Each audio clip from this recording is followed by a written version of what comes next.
Well, hello, my dear friends, and welcome to the brand new episode of Sound of Breaking Glass. We're starting in January with a slightly different theme, a slightly different topic from perhaps what you are used to seeing. And I have a very special guest with me. We've changed the location this time. We are filming in Bulgaria, in Sofia. And my guest today is Elitsa Velikova. She is a psychologist, an art therapist, the founder and director of the Arts and Therapy Institute in Sofia, Bulgaria. And she is internationally recognized for her work in therapeutic methods that combine psychology and creative expression. Over 2 decades, she has established herself as an expert in family constellations, expressive arts therapy, and primal therapy, which, for those who don't know, is the healing of the inner child. And I think we all have a lot of work to do, and we talk about that a lot on this show. Her workshops, trainings, and therapeutic groups explore the intersection of creative work and psychological healing, and she has presented her work in various countries across Europe, Asia, and the America. And this month, in January, she will be joining us in London to lead 2 dedicated family constellation workshops, Roots and Wings and Orders of Success. And if you are interested, stay tuned. We'll touch on that in the show, and you can find out how you can join. But a very warm welcome to Elitsa. Hello, so nice to see you. Thank you, Chrissy, for this invitation. So nice to see you here too. Likewise. Well, it's always a little bit, we were talking about that in the beginning of the show, switching from Bulgarian into English. For those of who don't know us, we're both Bulgarian. We connected earlier in the year at a very exciting, for me, first experience of arts therapy and your methodology at an event in Barcelona, which was quite a I think I've talked about this before. I signed up for this thinking that I'm going to just be painting and drawing, and it was just going to be like a nice little holiday. And I didn't realize until Elisa showed up that it was actually going to be some deep work. There's no you don't really like to stay on the surface, do you? I think with you, it's Well, the always nice thing about expressive arts therapy is that it extracts what you need to look at in a very delicate way. So while you're painting and while you're drinking cava in Barcelona, a lot of things can happen inside. Yeah, and I've always shared on the show that this is actually this was the time for me when I reconnected with my talent to write, and I had That's forgotten this. This was something that I carried in me when I was a child, and life happened. I got busy with other things, and all of a sudden, I needed that break in that environment for 1 week to actually say, "Well, that is part of who I am. That's my way of working with clients." Great. definitely. And when you create the conditions, you definitely can once again reconnect with something that is already there, but it just doesn't have the space otherwise to show up in your life. So writing is a very therapeutic tool and very, very much a resource for many people. Mm.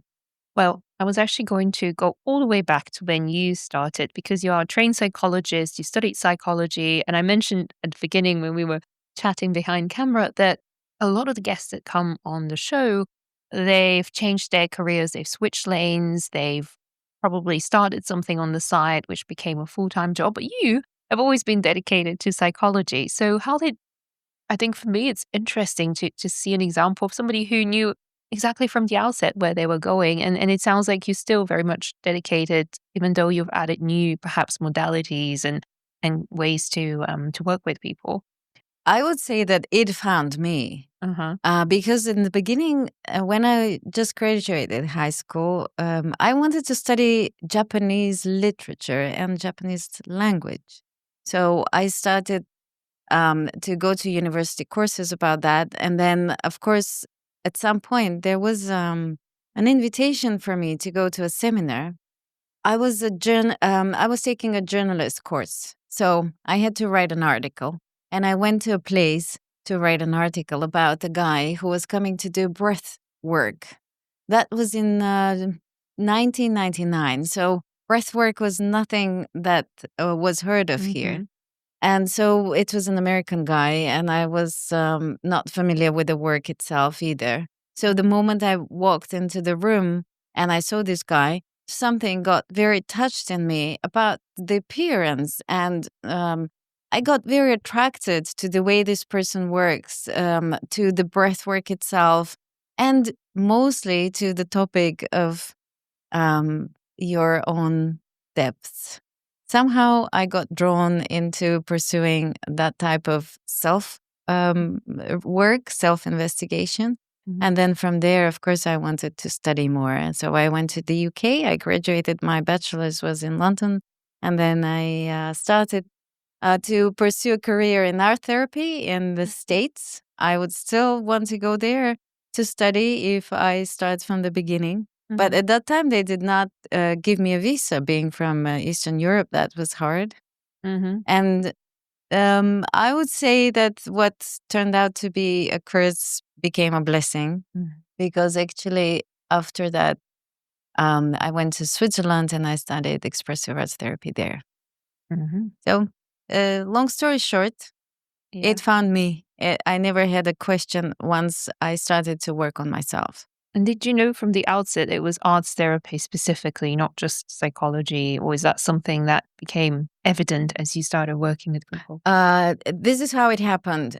I studied in the UK. I could not really feel that I'm equipped. After graduating 4 years, you cannot really know anything unless you have a life experience and unless you have a very, very good practice with self-therapy. If you have not been in therapy, you cannot be a good therapist. And I'm saying that with full responsibility, because actually a lot of people know a lot of stuff, but they don't know themselves. And then you cannot really help. So I came back to Bulgaria. I started to work with children and with parents, trying to be a psychologist to them, which was absolutely futile, because actually with children, you cannot sit and analyze. You cannot really, you talk, but everything happens through play. Everything happens through creativity, art. And then suddenly I realized that I don't have to be the founder of the, electricity. It's already there. So what I mean is that I was trying to combine my knowledge with art. And then I said, but probably there is a science related to that. In Bulgaria, in those years, that was 2008, there was absolutely nothing about art therapy. It did not exist. So I found a program. That was the program in Switzerland, since I wasn't admitted in the US. And then in Switzerland, I studied for 3 years expressive arts. When I came back, we started a program also in the new Bulgarian university. And that was a new way to work with children and parents. Nowadays, I think it's so spread out and often misunderstood, because many people think that painting and drinking wine, what we did in Barcelona, is art therapy, which is not. What is it called? Sip and paint or something like this. It's not really. It's wonderful. I recommend it. It's fantastic, but it is not art therapy. So what is art therapy then? And I love how you mentioned also something in the beginning about combining two passions, two things that you like, psychology and arts. And I think it was similar for many of my guests. And I always encourage everyone to, if they're building a business or starting something that they want to create themselves, to think about connecting those dots, those seemingly, especially at the time when you were starting out, disciplines that perhaps to the outside observer don't have much in common, but then somehow, because of your interest, they not only make sense, but actually make you better at each of them. The sum of the parts is somehow greater than the individual. I think everybody will be very successful if they combine what they love with good skills. So if you have a passion for something and you want to do it as a service to others, follow that passion. You will always succeed. But at the same time, gather all the knowledge that you need in this area and work on yourself and be skillful as much as you can and improve every time, because then you're also making others improve in the same way. What's the part about being misunderstood? What are people, I think I've seen those memes online, what my parents think I do, what my clients think I do, and what I actually do. So what do people assume arts therapy is and how, coming back to your question. Art therapy is the use of any type of art for therapeutic purposes, which means that only a skilled professional can do it. So this is one misconception, because actually it's a therapy. It's art by itself can be healing, but it is a side effect, or it's just the nature of art. And that's why it's so good to use it in every possible way in our life. But to use it as a form of therapy, you need to have the setup, you need to have the direction. There is a certain architecture of a session that you follow when you're working with the arts. So I would say there are many, many different variations of how you can approach a topic. It's always through the arts, either visually or with clay, or you can use writing, or you can use theater, storytelling, anything that is a form of art. And sometimes it also happens just by play. But at the same time, you need to adjust to what the requirements of the person are. Yeah, and I think that's what people often misinterpret, because you can Exactly. have a connection with the arts. You can, and I do a lot of work with art, but I'm not a therapist. And I suppose if you are going for arts therapy, this is the reminder: do you use a qualified specialist or a Definitely. therapist? I Yeah. think it's really it's important because actually it's wonderful, but it's not an entertainment. Mm.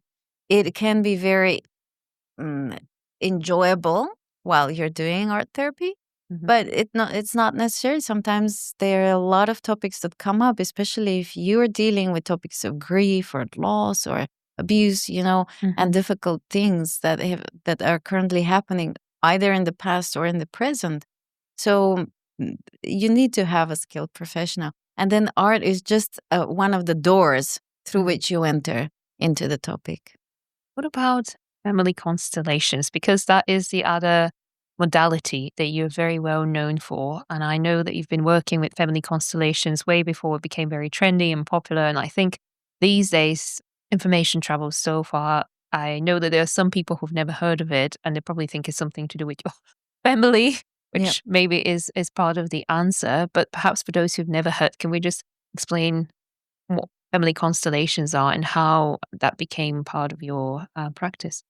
That is my other child, I would say. So basically, my two approaches in therapy are either art therapy or family constellation. And the family constellation obviously has to do with family, but it's about the family history, what happened before you. If there is a topic that you're dealing with, sometimes it is not only located in your life right now. It is not just out of your personality or how you were raised. This type of method investigates if there is any type of connection between you and your ancestors and what happened to them and the hidden loyalties that you might carry in relation to the events that happened much before you. Mm. Because it is, it's so popular now to talk about epigenetics and what you inherit, and it's the emotional inheritance that really stays 2, 3, up to 5 or 6 generations, depending on what happened. There is research, a lot of things that can now be traced back to events that happened much before us. And sometimes we don't even know that they happened.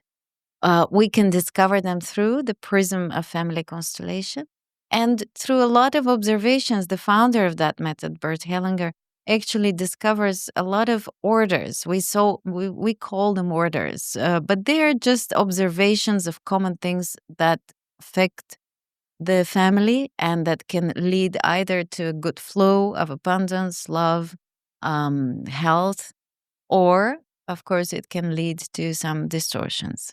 Mm. So the observance of these orders support you, and if you know them or if you have an idea of how you can put the relationships in your family in that order, then you can create more balance, love, abundance, and flow So is in your that life today. and is that a bit like the arts therapy? You do need some dedicated practice to get the benefits, or can you go to one facilitated session, let's say with you or with a different qualified professional, and still get some benefits even from doing that one as a one-off? Or is it something that needs a bit more of a immersion? Mm, the nature, the way that this method works is that basically you are doing it in a group. Mhm. So you have a group of people that come on a random basis, and the person that is putting a topic usually chooses representatives, again randomly, from the audience. It is never random. It is most probably, if you're chosen to represent somebody, you don't know anything about this person. But at the same time, when this person is chosen, you probably will discover that you have something to do with the person that you're representing, or with the story, or you have a similar story in your own family. So this is a very particular way of synchronicities that happen while you're doing a constellation. Basically, everything that happens from the moment you begin a constellation until it ends is a type of form of mystery, but at the same time, it has a very real effect. So it's a mystery with real effects. Why I'm saying it's a mystery, there is a lot of explanation about this method. If you represent somebody, you start to feel as if you're this person. How does it happen? You start to have an inner feeling, emotion, or it can be a word or a sentence or something that you feel like an impulse. You want to move, your eyes go and look somewhere. If you just follow those impulses without analyzing, without thinking, are they right or not, then you are just in a happening, a space where some things are by themselves happening and they're leading the constellation into a certain direction. Of course, with the experience, the facilitator can tell some sentences, some rituals, some directions of what is going on, and explaining, of course, the dynamic and how it relates to the problem of the person. So it is a visual picture. You're staying outside if you're the client, and you're seeing the representatives of your family or pieces of your family story enacted. And they're not roles, they're feelings that are represented outside. So the part that is vulnerable to critique is this one, where how do you feel if you're a representative? So I always tell to people, you need to come and see. Be a representative and you won't have any more questions. Because even if you don't feel nothing, feeling nothing is a feeling. So basically you get into the role or the energy just because you're related, connected. It's in quantum physics, it is called the field. So how do birds in a flock go together without arranging between themselves the movement? They're so fast. They have an instinct, or they have a flow that brings them into certain direction. Yeah. So we go into that flow, whatever you want to call it. Yeah. Yeah, and I've been on the other side, on the receiving end, and I quite enjoyed it. And I suppose for me, it's always been a challenge of, how do I know what to say? Am I getting my own emotions and thoughts mixed up in the process? But as you say, you do have to experience it to understand it. And I think at least these days we know people are so much more open than they were 10, even 5 years ago, to actually talking about energy. I'm sure when I was starting out, we were talking about my experience when I moved to London 18 years ago. If I had mentioned the word energy, everyone would have thought I've completely lost it. Or feeling things that are not logical, and I think these days people are getting a bit fed up with having to explain everything and put it into words, and maybe, at least in my observation, becoming a bit more open collectively to working in that way. Oh, definitely. This method became so popular, and people like Gwyneth Paltrow, and she's celebrities, yeah. It's now in Hollywood, and there is always this. Everybody can relate to that method. That's why it is so common, and it's also not only about the family history. We all belong to some history, and at the same time, these laws or orders that we call them, they're not pointing only to the family. They're pointing to universal set up, the approach to life, that if you start to realize and maybe implement in your life, somehow obstacles are removed. It's not a magical or instant process. It's a build up, but the orders are so simple. Basically, they're based on observations of the tribes, the ones that Hellinger used to work with, Zulu tribes, and then of course adapted to our situations in the families. Because you mentioned orders, I want to remind our listeners and viewers that we have two very exciting opportunities for you if you wanted to experience family constellations. Perhaps you've worked with them before, perhaps this is new. actually join us for 2 events that we'll be hosting in London in January. The first one is on the Friday evening on the 23rd of January, and that's Roots and Wings.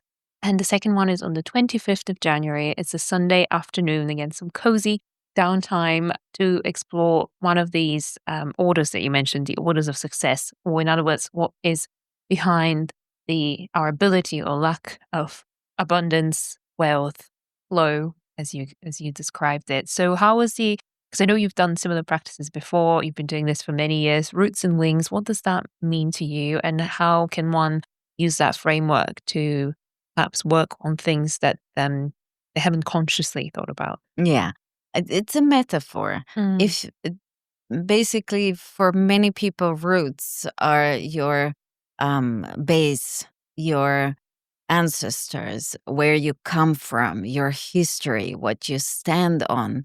And it's your strength. But at the same time, it can be something that holds you down. And the wings, in order to spread your wings or be free or um, do something different or change your life, that is all the metaphors that come with wings, or follow your dreams. You need to feel the roots so that you can have the strength, but then do something different. So basically, in this workshop, in a very short period of time, we try to see what holds us back. Is there anything that we need to acknowledge, heal, let go of from the past, so that we can make a change, make a move? And every change comes with a certain price. And the price, you can pay it gladly if you are in peace with what happened in the past, because the connection that you have with your ancestors can never be lost. Usually we do compromises, or we stay loyal consciously or unconsciously because we don't want to lose our place. We want to belong.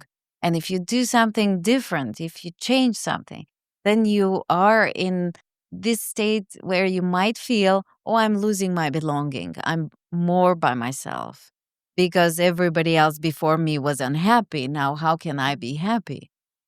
So basically, it's about daring to stay a little bit more on your own, and at the same time knowing that these people will always be with you. You will always have your place. So this is the strength that you can gain from your roots, take the resources and carry them into doing whatever you want in your life. So it's about reconciliation, acknowledging, taking resources, and also letting go. And maybe a little bit of support we will give to how to follow our dreams, how to be in alignment with ourselves, even if that means standing a little bit more on our own. That's very topical, especially as we start the new year and there's so much pressure True. for what the new year is going to look like. How is it going to go? What are my goals? What are my visions? And I always encourage everyone to maybe take a step back and at least give themselves January. I feel like we always rush a lot in January. I feel like my new year always starts a little bit later. I'm on a different schedule. But what about abundance and flow? Because again, we were talking about it, and there's so many, especially where we grew up, misconceptions or perhaps patterns, beliefs about how all the hardship that comes with having money. And I think often we don't even realize that we were raised in this way. And I think that's part of what you're addressing. Remember, we had a discussion whether we should present a topic about relationships or success, because I would say this is the second most important topic. And it's not only about abundance, it's about how safe, secure, and trusting you feel in your life. Because abundance is just a description of an inner state. It's not about your bank account or financial security. It's how much you feel generosity of existence in your life, how much you feel trusting that there is everything that you need in your life for you. It's about your grounding, and it's the orders of success are helping you to trace back if there are any obstacles to success coming from the history of your family. And that can be difficult events or traumas that happened in the past, bankruptcy. Many people were in war And there is a lot of situations with early deaths or limitations, sometimes political pursuits, and whatever they happen. A lot of events usually happen in families that might affect how your abundance is today. So we look at some of the events or what might be affecting you. Then we do a little bit of ritual or practices about healing those so that you can start to have the ground from where you feel, okay, now I have everything that I need and I have enough, which is true. Sometimes our blockage to success can come from our relationship to our mother. One of my teachers was saying that if you are rejecting your mother or if you have a lot of complaints about her, then you probably complain a lot about life. So how, if you are not able to receive from her, how can you receive from life? So these kind of pieces of information can very much make sense to the people that will come to the workshop. We do practices with those so that you can feel sometimes a release or a healing or restructuring inside. And then from there, you build something new, as you said, for the new year. I always recommend the new year should start like the Chinese do it in February. Yeah. I think we've all felt it. Everyone who works with, I don't know, somatics, energy, I think we will all feel that 1st of January is a nice date in the calendar, but that's pretty much where it ends if you're tuned into the energy. Low energy day because of all the alcohol. Oh, and yeah, well, it doesn't have to be, but for many people it is the reality. But I suppose back to the events, I like that we're doing this in London, and part of the inspiration was that so many people, it's such a melting pot. People come and go. It's a very transient place. The energies of the city is such, and I think so many people that will come to this event, they are from somewhere, maybe other parts of the country, maybe other parts of Europe, other parts of the world. And whenever you have traveled away from where your ancestors are, where your roots are, and that's the reality that we live in today, I think those are the people, me included, that need that support the most, because it's it's always, I think, a different experience when you live away from home for whatever reason. Definitely. It's also your identity. It's part of your identity. And if you somehow have drifted away from that, it's very normal. It's a natural way because you have immigrated and then you implement the new into who you were until that point. But at the same time, you need to carry that with a certain pride. And what I mean by that is that you need to stand for who you are, from where you come, and your ancestors then are support for you. Because I remember, especially coming from Eastern Europe, there was a lot of sometimes shame about your identity. And oh yeah, I felt that myself. I was hiding where I was from, and even almost changed my name. I wanted to jump in because I think that was such a big.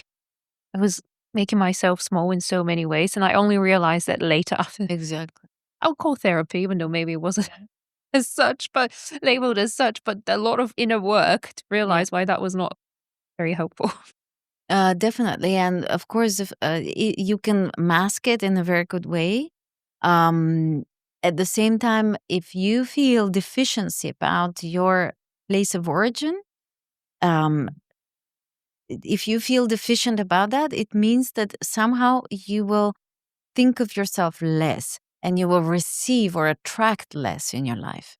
So that's why it's really important that you come to peace with the long path that you have come to be here today. And behind you, there are so many other people that stand, and they had so many different challenges, your parents, your grandparents, and so many events happen so that today you can be here, which we need to feel grateful about and hold it like a crown and really feel proud with who we are and what we have accomplished. From here, this is a good ground. You can build anything and you can be successful because you know that you have enough. Even if your mother didn't want you or didn't take the best care of you or your parents separated or whatever, you're here today, which means that you have every possibility to be happy. Yeah. And that's one of the reasons why I like that as a modality, because we don't need to necessarily know or explain in words what happened. We don't, who knows what happened 7 generations ago, even one, sometimes we don't know. And you don't have to dig into the past with, blaming this or that person for giving you that burden. It's much more about, as you said, just making peace and moving on. But we're nearing the end of our conversation. But one question I really wanted to ask, because we've been talking about roots, wings, people moving, ancestral heritage. You've traveled, you travel all the time. I don't think, in fact, I know anybody else that travels as much around the world to do workshops, to facilitate groups. And you've made some interesting observations. One of the most interesting places that I've heard you speak about is China, and some of the collective burdens that they have there as a society. Then you obviously work a lot with people here in Bulgaria and Europe. Have you got any observations on perhaps what we all have in common despite these differences, and perhaps things that you've observed from working in those different countries of how perhaps you can adapt or maybe evolve some of the methods to meet people where they are? Yeah. Of course, every method evolves together with my own consciousness, and I hope it does. But also, of course, the life experience helps me a lot by meeting many people and their life stories. We're not so different from each other. We all suffer in love. We all suffer from political pressure, from poverty, from disease. But of course, the cultural setup is really important, and the history of each country. In China, it's amazing to see how much violence and how much aggression there is still in families, and it has a long-term consequences today. That's why people are so traumatized. They carry the collective trauma. There are so many things that happen there. I can't even start. It's a different podcast that we need to do about that. Really, it's the history of that country is amazing. But the last time I was there, we did something really so touching, because I saw that people are starting to want to remember the old spirit of China. It is so annihilated. I think outside of China, we know much more about that country than the people who are there, because the history is erased systematically. And then this time in one of the constellations, we brought the old spirit of China there. That was so touching. I think everybody got touched to a place where they recognize something deep that comes with so many resources, the China that we all know. And it's not a romantic idea about China. It is the spirit. So sometimes constellations bring us to the essence of things. And in every constellation, you can touch on an essence. In this case, we touched on the essence of the country, but you can connect with the essence of your family heart. And always in constellations, you connect with love. So love is experienced everywhere in the world. That is the common thing. Well, that's a beautiful place to perhaps end the conversation. I think that's one of the things with you. You never stay on the surface with Elitsa. You always go in great depth. And the reality is there's so many resources on the Arts Therapy Institute's website in English as well. So if anyone was intrigued and wanted to find out more about family constellations, that is a beautiful source, qualified professional and experienced professional here talking about these therapists. There's so much misunderstanding. So please, when you get your information, make sure that you get it from the right source. And by all means, again, a warm invitation to join us for those 2 events that we are hosting in January. Maybe just any closing remarks. I always like to ask if anyone's just starting, perhaps completely new to the field, just 1 or 2 guidances or directions. How can they start if they say, oh, this sounds interesting, but I'm really not sure where to start with family constellations or arts therapy? I understand. So for those who have any topic and don't have an idea how to approach it, I think it's very much important to try different approaches so that you can find what is yours. I don't think it's about the approach. It's about the connection and the alchemical relationship that happens between you and the person that you're working with. It's a very specific and very personal connection between a therapist and a client. We call it a client, but it's actually you're crossing your life paths. So the number one requirement for me is trust. And of course, you need to research the person that you're working with and have a good recommendation at least. At the same time, you know it instantly. It's if whether you have the click or not. So follow your click, I would say, not the method. Yes, it's a bit like your hairdresser. It takes a while to find the right one, but once you do, you probably want to stick around. Thank you so much for joining me today. I very much look forward to having you in London very, very shortly. And for everyone who is watching or listening, you can find the links in the show notes or in the comments on YouTube. We thank you again for being with us. We have I hope you have a fantastic start of the new year, and I look forward to seeing you and speaking with you very, very soon.